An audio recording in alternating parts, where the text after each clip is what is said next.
selama ini pertama dulu selama pandemi pertama kita untuk bertahan hidup, menambah penghasilan kita jualan cilok. Nah, jualan cilok terus ada musim-musim hujan mulai turun, jadi tempat yang kita tempati untuk jualan cilok sering terendam banjir. Dan setelah itu kita untuk beralih jualan keripik. Kalau dibilang terpenuhi ya terpenuhi, kalau dibilang berat ya sangat berat. Gitu. Yang selama ini terpenuhi, kalau untuk terpenuhi hanya sehari-hari aja. Kalau untuk kebutuhan lain sudah nggak bisa terpenuhi sama sekali.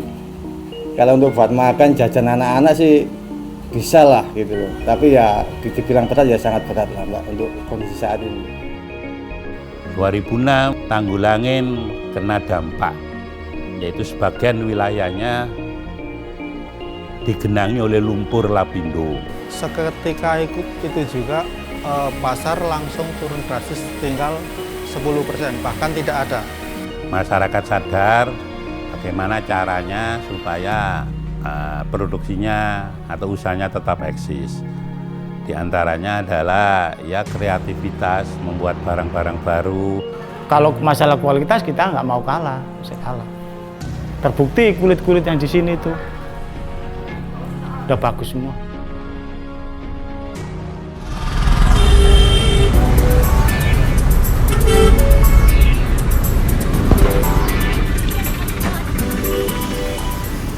Industri fashion tanah air kian menggeliat mulai dari aksesoris kepala hingga ujung kaki. Fashion mampu membentuk citra diri seseorang saat mengenakannya. Up to date seolah-olah jadi label konsisten ikuti tren saat ini.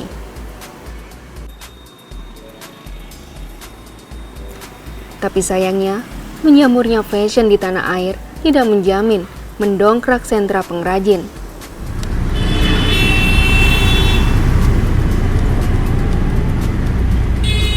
Masih ingatkah sentra pengrajin kulit Tanggulangin Sidoarjo? Tanggulangin telah lama dikenal sebagai salah satu penghasil kerajinan kulit terbesar di Jawa Timur. Berbicara kualitas, justru kualitas produknya telah diakui oleh dunia internasional. Tapi riwayatnya kini hanyalah puluhan pengrajin yang masih tetap bertahan. Selebihnya gulung tikar akibat krisis moneter yang melanda dan diperparah tragedi lumpur lapindo yang memporak-porandakan penopang perekonomian masyarakat setempat.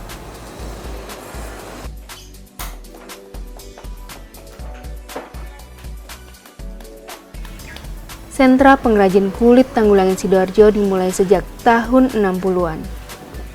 Segelintir orang setempat pernah menjadi buruh di industri pembuatan tas koper di Surabaya. Pada akhirnya, muncullah tenaga terampil yang mampu membuat tas koper secara mandiri di Desa Kedensari, Kecamatan Tanggulangin.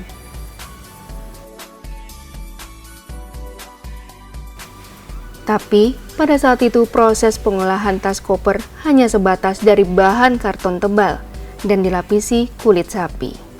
Proses sederhana ini pun hanya menggunakan alat pres dan lem kanji saja.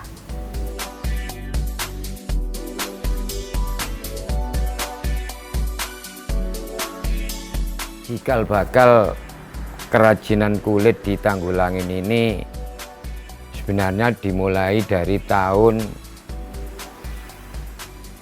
1960. Nah, di situ sebenarnya orang daerah Tanggulangin sini itu dulu tidak ada yang namanya basic pengrajin awalnya. Jadi dulu itu jalan pun masih belum diaspal dan lain sebagainya. Lah itu ada orang di sini itu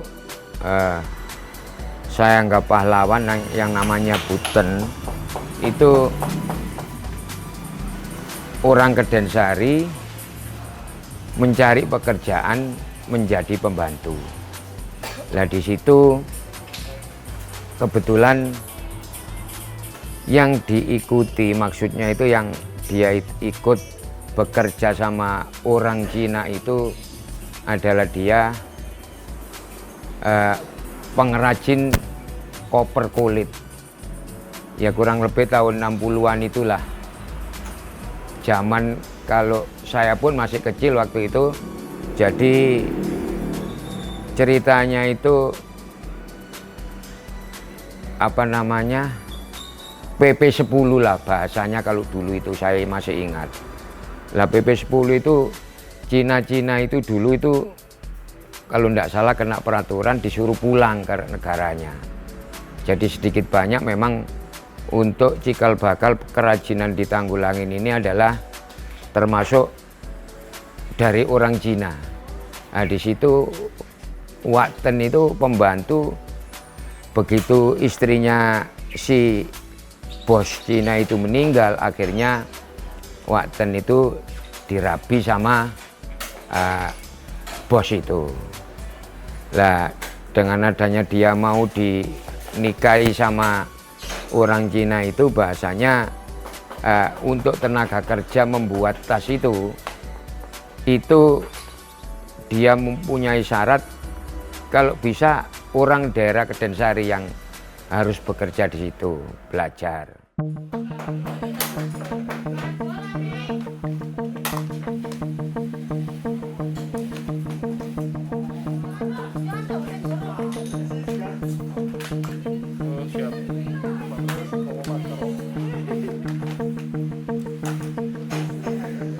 Nah, lama-lama dia sudah bisa membuat koper. Zaman koper, kalau dulu itu yang namanya koper kulit. Koper kulit itu besar, dibuat Cina, pulang ke negaranya waktu itu, kena peraturan PP 10 lah namanya. Nah, dengan adanya itu lambat laun terus orang-orang kita yang dulu itu belajar bekerja di Cina itu yang namanya pukol lah panggilannya itu. Lama kelamaan ada orang yang punya inisiatif untuk membuat sendiri, dijual sendiri. Nah, itu pertama ada 2 orang yang dulu itu istilahnya itu sama-sama tidak punya modal, akhirnya orang 2 itu patungan modal itu. Ya kurang lebih itu jangka waktunya itu sampai 60 itu sampai 65 lah. Baru itu orang-orang di sini itu membuat koper itu. Jadi satu rumah itu akhirnya ngumpulkan generasi muda itu untuk belajar koper tadi. Kok berhasil gitu loh. Akhirnya yang lain, yang orang-orang itu ikut kerja di Pak Kasrim itu membuka sendiri.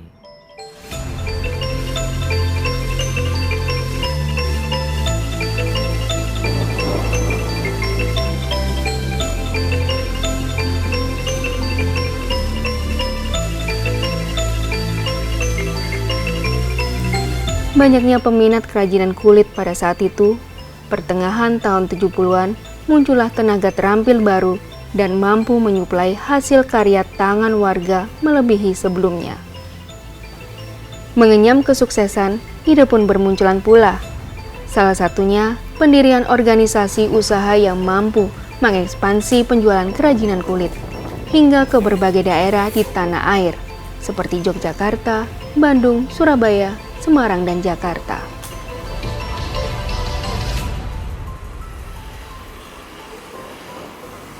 Tapi sayang, 1975 kesuksesan tidak bertahan lama akibat salah manajemen pengelolaan usaha yang dikelola organisasi mengalami kebangkrutan.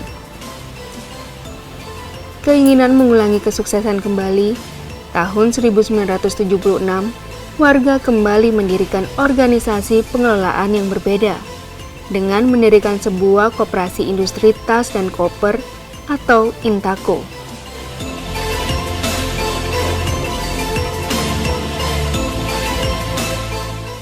Akhirnya tahun 76 teman-teman pengrajin, khususnya tokoh-tokoh pengrajin mempunyai inisiatif membuat organisasi perkumpulan para pengusaha atau pengrajin.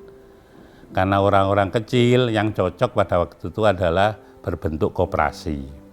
Maka tepatnya tanggal 7 April 76 berdirilah sebuah organisasi koperasi bernama Intako, kepanjangan dari Industri Tas dan Koper. Awal mula adanya Intako itu adalah pertama tujuannya pengadaan bahan bisa diadakan secara bersama-sama dan memasarkan barang jadi juga bisa bersama-sama. Alhamdulillah sedikit demi sedikit bisa tercapai, tepatnya menjadi booming tahun 86. Nah, Koperasi Intako mendapatkan order atau pesanan dari pemerintah, dalam hal ini PT Garuda Indonesia, untuk dipercaya memproduksi tas dan koper untuk keperluan tas jamaah haji. Tapi sebelum itu, uluran tangan pemerintah sangat besar. Di antaranya adalah memperkenalkan desa ini atau kecamatan ini sebagai kecamatan produksi, kecamatan produsen tas dan koper. Setiap ada tamu pemerintah, baik itu tamu dinas maupun tamu-tamu yang lain, pasti dikenalkan, diajak untuk mengetahui keberadaan produsen tas dan koper yang ada di Tanggulang ini. Dari sanalah akhirnya berkembang.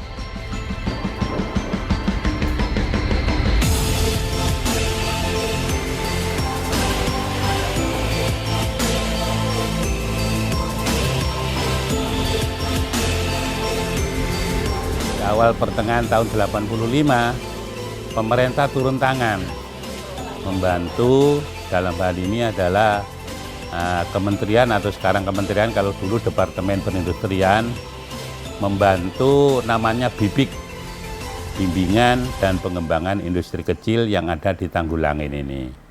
Pertama adalah dibimbing untuk membuat barang yang bagus, kedua kalinya dibelikan alat-alat yang bagus, dibelikan dikasih tempat workshop untuk kegiatan sarana produksi para anggota. Di samping itu tahun 90 pemerintah membantu pengrajin ini tenaga expert dari Perancis untuk memperdalam, menekuni bidang tidak hanya tas saja, tapi bidang-bidang barang yang lain seperti dompet, kemudian seperti ikat pinggang, dan yang lain yang terbuat dari kulit. Bekerja sama dengan Balai Industri Kulit dan Karet di Jogja dan Akademi Kulit yang ada di Jogja, yang pada waktu disponsori oleh PT Petrokimia Gresik.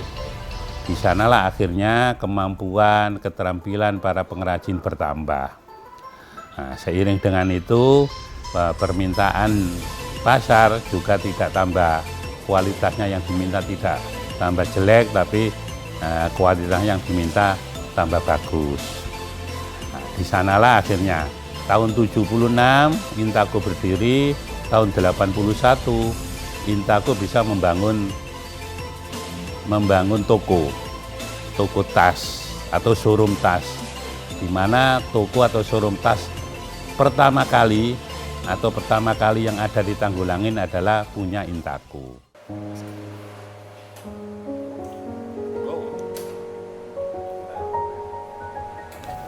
Sejak tahun 80-an, kesuksesan sentra pengrajin kulit Tanggulangin tersebar dari mulut ke mulut, hingga dilirik oleh pemerintah.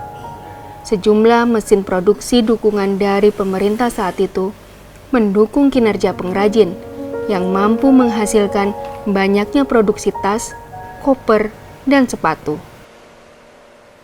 Hanya sebatas pengerjaan dan menyuplai produksi untuk juragan di desa setempat, warga tercetuslah ide untuk mengembangkan produksi mereka sebagai pusat pengrajin kulit Tanggulangin Sidoarjo dengan membuka toko maupun showroom demi menarik pelancong agar mampir dan berburu aneka produk kerajinan kulit. Keberhasilan itu pun membuahkan hasil. Tahun 2000 telah muncul sekitar 250 toko sepanjang 2,5 km. Perputaran uang dari hasil produksi tas, sepatu, dan koper dari kulit ini mendulang untung bagi warga setempat. Bahkan, produksinya pun mampu mendatangkan reseller dari penjuru daerah luar Jawa seperti Sumatera, Sulawesi, dan Kalimantan.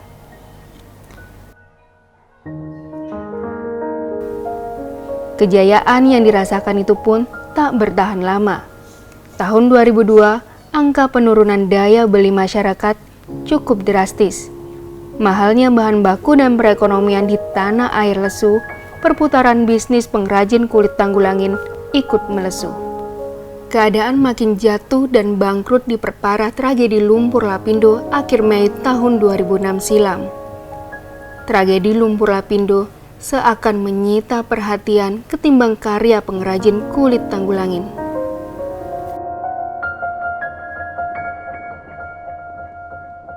Masyarakat seakan terhipnotis akan keberadaan lumpur Lapindo. Mulai dari lokasi semburan, bau yang menyengat, kondisi yang kurang nyaman, membuat pelanggan satu demi satu tak kunjung datang. Kejayaan pun seakan tergantikan posisi dengan keberadaan lumpur Lapindo. Lama-kelamaan, sentra pengrajin kulit Tanggulangin Sidoarjo mulai gulung tikar, akibat tak ada pelancong yang singgah.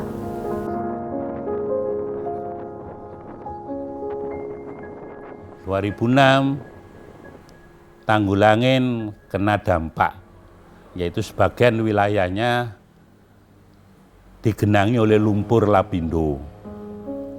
Nah, di sana itu ada pemberitaan bahwasannya ada perumahan yang namanya Perumahan Tanggulangin Anggun Sejahtera yang tenggelam oleh lumpur. Setiap mass media memberitakan bahwasannya tas Tanggulangin tenggelam. Padahal yang dinamakan tas Tanggulangin adalah Perumahan Tanggulangin Sejahtera, bukan sentra kerajinan tas yang ada di Tanggulangin, karena letaknya berbeda. Kalau Perum Tas itu letaknya di sebelah timur jalan Surabaya Malang, sedangkan sentra industri tas dan koper itu ada di sebelah barat jalan. Di sana akhirnya kita terkena dampak. Nah, belum lagi di tahun-tahun yang sama ada gempuran produksi Cina masuk ke Indonesia, khususnya produksi tas yang diproduksi di Cina. Masuk ke Indonesia dengan sendirinya tas-tas tersebut mempengaruhi daripada omset penjualan teman-teman yang ada di Tanggulangin.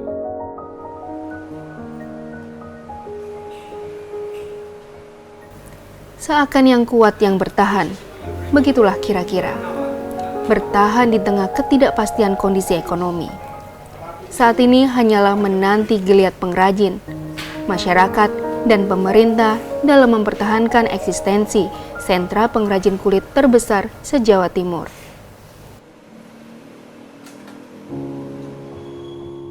Ya, selama ini selama pandemi pertama kita untuk bertahan hidup, menambah penghasilan, kita jualan cilok. Nah, jualan cilok, terus ada musim-musim hujan mulai turun, jadi tempat yang kita tempati untuk jualan cilok sering terendam banjir. Dan setelah itu kita untuk beralih jualan keripik. Itu ya sangat berubah sekali. Jadi mulai dari angka dan nominal itu penurunannya ya kisaran antara 75 sampai 85% lah. Jadi untuk kebutuhan lainnya yang non rumah tangga udah nggak bisa tercukupi. Kalau normalnya waktu-waktu normal dan bulan-bulan biasa itu antara 50 sampai 70%, 70 juta. Tuh. Kalau untuk masa-masa kegiatan entah itu kampus atau pemerintahan itu bisa angka di atas 100 juta. Ya seperti itu, penurunan ada 75 sampai 85% dari total omset tadi. Kita door to door, Mbak. Jadi lebih, kalau selain media sosial kita jalan, kita ke tempat-tempat ini tempat-tempat keramaian yang di situ banyak orang, ya kita jadi banyak jualan di situ. Jadi intinya kayak kaki lima lah, jadi bilang seperti itu. Kalau dibilang terpenuhi ya terpenuhi, kalau dibilang berat ya sangat berat gitu. Yang selama ini terpenuhi, kalau untuk terpenuhi hanya sehari-hari aja. Kalau untuk kebutuhan lain sudah nggak bisa terpenuhi sama sekali. Kalau untuk buat makan, jajan anak-anak sih bisa lah gitu loh. Tapi ya dibilang berat ya sangat berat lah Mbak untuk kondisi saat ini. Alhamdulillah sampai saat ini tidak sampai terjadi seperti itu Mbak. Ya samping saya sebagai kepala keluarga untuk menghidupi anak-anak, saya tetap semangat untuk mencari pemasukan lain. Semuanya hanya demi keluarga gitu aja, nggak sampai yang seperti itu.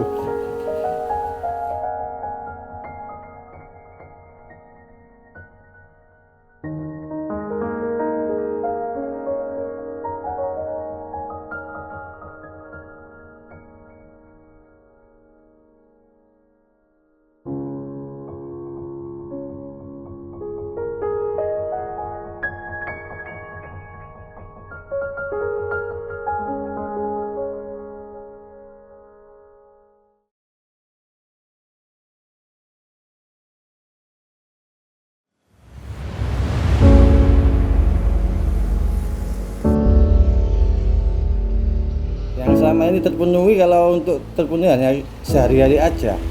Kalau untuk kebutuhan lain sudah nggak bisa terpenuhi sama sekali. Dibilang berat ya sangat berat lah Mbak untuk kondisi saat ini.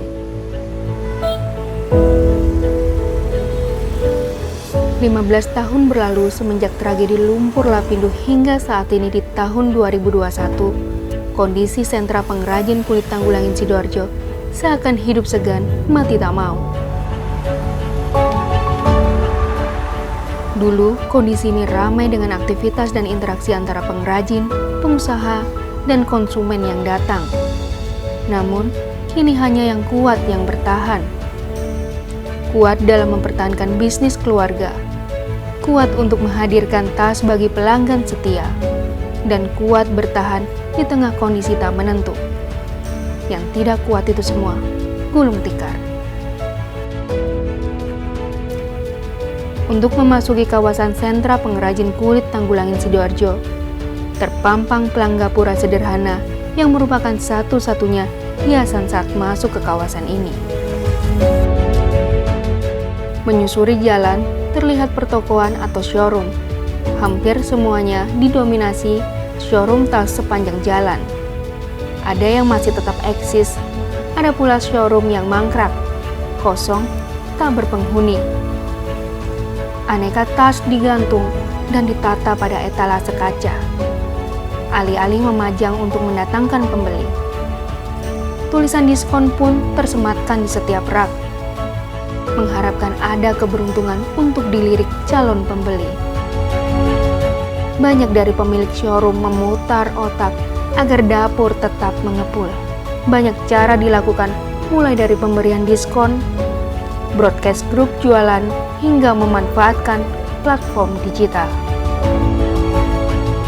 Untuk saat ini orang lebih banyak ke media sosial Mbak. Soalnya kenapa? Di media sosial dengan kita scroll HP, kita bisa mengetahui produk dan katalog-katalog yang ada di toko kami. Jadi konsumen lebih banyak ke handphone aja. Dulu konsumen lebih banyak ke ibu-ibu Mbak, karena pandemi trennya bergeser dari ibu-ibu ke anak remaja, dan ibu-ibu itu lebih memprioritaskan kebutuhan rumah tangganya. Jadi sekarang lebih banyak ke anak remaja, soalnya anak remaja itu lebih update. Kalau omsetnya untuk tas kulit kurang lebih 100 jutaan.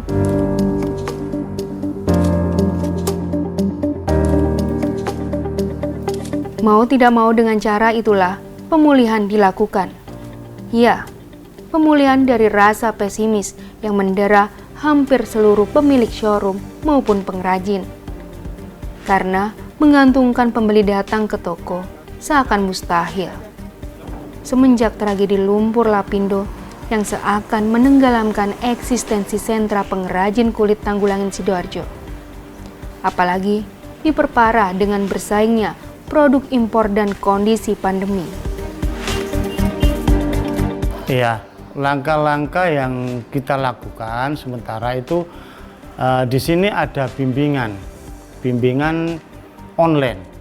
Jadi memang sudah waktunya penjualan tas, bukan tas aja kan, sepatu lainnya itu mainnya di online. Jadi di sini sepi, kelihatan sepi, tapi di online produk-produk dari Kedensari itu tetap ramai, yang harganya menengah ke bawah.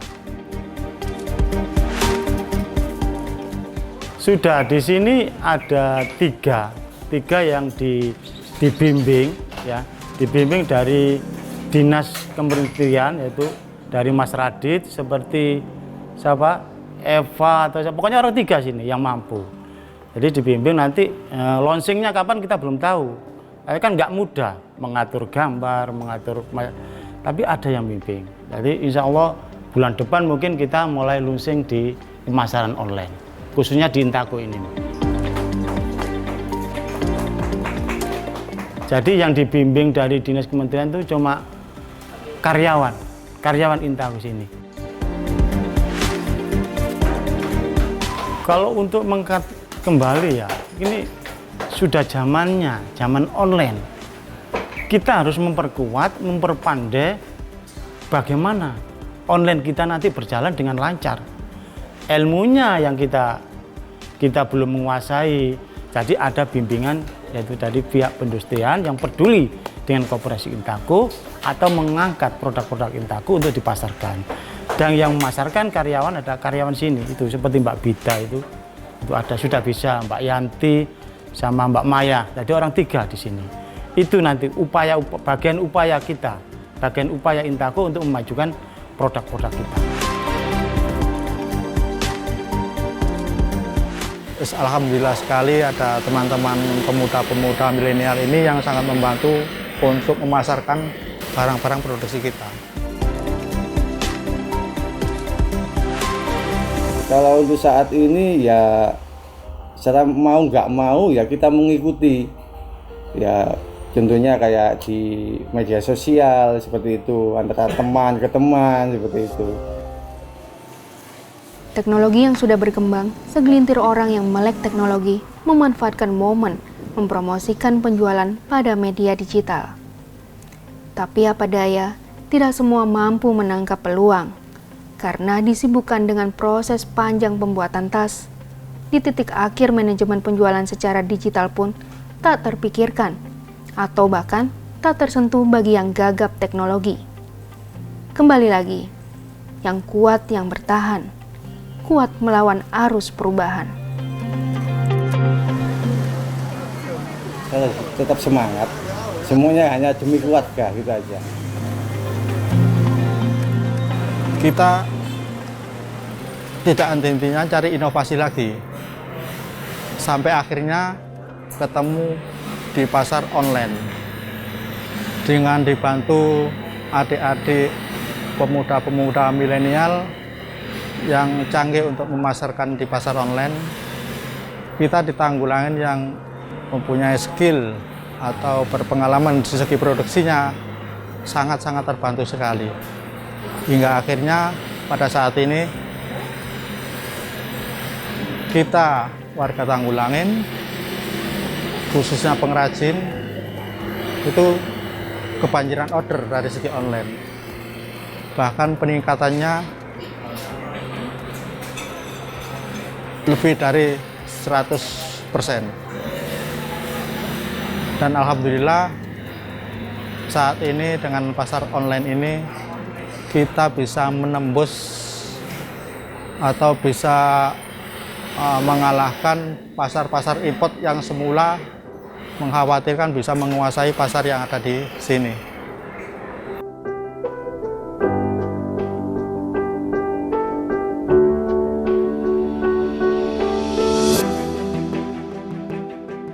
Jadi saat ini para pengrajin termasuk saya itu lebih bergantung atau bisa jadi menggait teman-teman milenial yang sudah ahlinya di bidang digital, karena saat ini pasar yang bisa menguasai pasar itu pasar digital. Jadi survive bagi kami pengrajin dengan bergairahnya pasar di pasar digital ini sangat membantu sekali putaran roda perekonomian kita yang ada di Tanggulangin.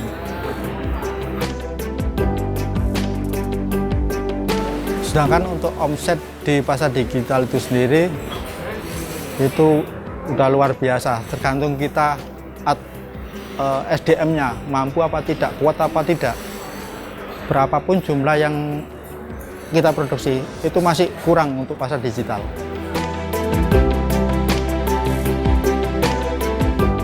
Sedangkan produksi yang dibutuhkan di pasar digital itu hampir tidak ada batasnya. Semampu kita mampu berapa? 1.000 ditampung, 10.000 ditampung. Jadi tergantung kita kuat apa tidak. Memang pasar digital ini luar biasa menyerap hasil-hasil produksi yang kita produksi.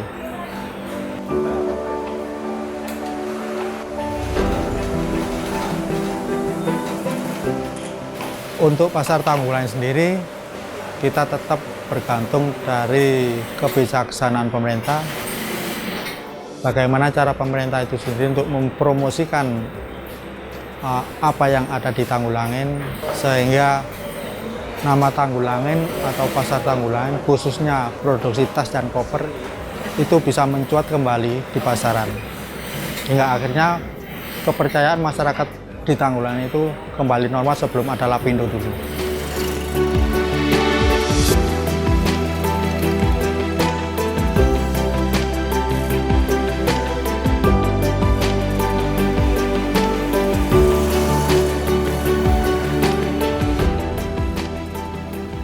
Untuk usaha yang offline itu sebetulnya sangat perlu digairahkan lagi. Karena mengapa? Untuk yang tahun-tahun terakhir memang kayaknya itu trennya ke online. Tapi perlu diketahui bahwasanya untuk usaha atau barang-barang dari kulit atau barang-barang kerajinan itu alangkah eloknya online-nya juga berjalan dengan bagus, tapi offline-nya juga bagus. Karena ya terus terang aja, untuk mengetahui tas yang bagus itu tidak hanya bisa melihat gambar atau penjelasan saja, tapi perlu dilihat, perlu dipegang, perlu diteliti, jahitannya bagus atau enggak, kemudian kuncinya ini apa bagus apa enggak, dan sebagainya. Nah, ini perlu. Saya sendiri saja masih belum 100% yakin kalau membeli barang itu hanya di online saja. Karena belum yakin, apalagi kalau tas, tekstur kulitnya bagaimana, kemudian warnanya ini yang asli bagaimana, dan sebagainya. Maka gairah untuk menggairahkan pertokoan yang ada di Tanggulangin ini sangat perlu. Lah inilah uluran tangan pemerintah, kami harapkan ada bagaimana menata ruang yang ada di Desa Kedensari dan Kecamatan Tanggulangin ini bisa bagus. Kemudian disinergikan dengan juga mengapa orang itu perlu masih offline, itu juga pemerintah harus membantu juga. Sedikitnya di daerah-daerah dekat sini ada objek-objek wisata yang menarik lagi untuk bisa mensinergikan dengan kawasan ini, agar supaya orang berkunjung ke Tanggulangin tidak hanya nyel ke Tanggulangin, tapi juga mampir, misalkan aja ada wisata kulinernya, wisata alamnya, dan sebagainya. Nah, khususnya pemerintah Kabupaten Sidoarjo bisa menciptakan itu, termasuk wisata budaya dan sebagainya. Karena Sidoarjo ini terkenal tambah, ada wisata kulinernya, apakah ada lontong kupang atau ada bandeng asap dan sebagainya. Nah, ini harapan dari kami, gairah usaha offline-nya teman-teman yang ada di Tanggulangin ini bisa lebih gairah lagi dibandingkan dengan sebelum tahun 2006.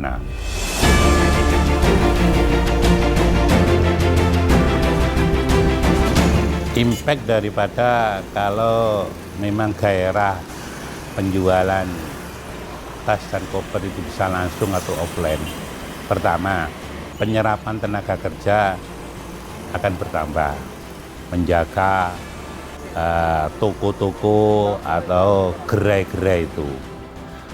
Yang kedua, yang pasti itu, ya, masyarakat sekelilingnya juga terdampak, yang tidak langsung berprofesi sebagai pengrajin. Misalkan aja warung-warung sebelahnya dan lain sebagainya. Transportasi juga demikian. Kemudian pemuda-pemudanya tidak mencari pekerjaan ke luar daerah, tapi fokus ke sini. Dan yang tidak kalah pentingnya bagi pemerintah, terus terang aja, PAD Sidoarjo akan bertambah. Di antaranya ada pajak daerah, pajak reklame, kemudian ya pajak-pajak yang lain. Nah, di antaranya itu yang impact-nya wah banyak sekali.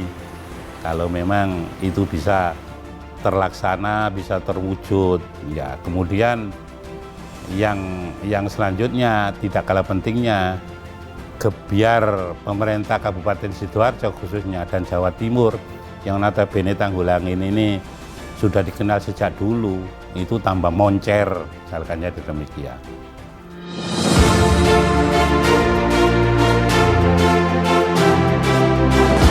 Ada banyak PR yang perlu dikerjakan, butuh sinergi antara masyarakat dan pemerintah daerah setempat dalam memulihkan kondisi sentra pengrajin kulit terbesar se-Jawa Timur. Rebranding atau menata image kembali sentra pengrajin kulit terbesar se-Jawa Timur ini sudah terpikirkan. Namun, distraksi pun bermunculan. Ada pro, ada pula yang kontra. Ada yang menganggap rebranding tak perlu, hanya fokus pada platform digital saja, sebatas berjualan online. Ada pula menganggap rebranding jalan satu-satunya investasi jangka panjang, agar citra sentra wisata pengrajin kulit Tanggulangin Sidoarjo tetap menggaung, dikenal seluruh publik. Tidak mudah memang menyatukan satu pemikiran, apalagi membuka sudut pandang.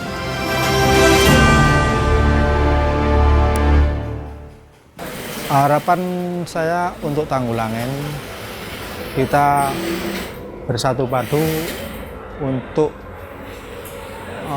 mengisi pasar yang ada di Tanggulangin itu baik koleksi atau kualitasnya, sehingga bisa bersaing dengan produk-produk yang ada di pasar-pasar Surabaya, pasar-pasar import. Ya mungkin salah satunya pelatihan terus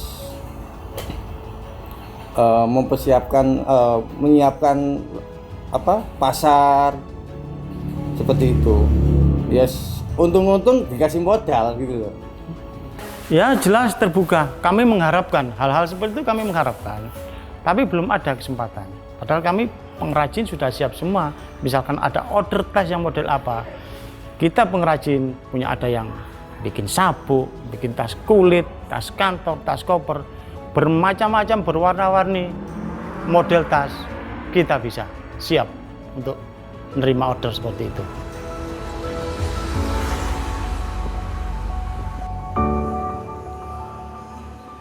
Peran pemerintah dan masyarakat jadi ujung tombak.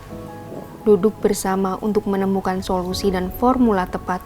Mau dibawa kemana nasib sentra wisata pengrajin kulit Tanggulangin Sidoarjo?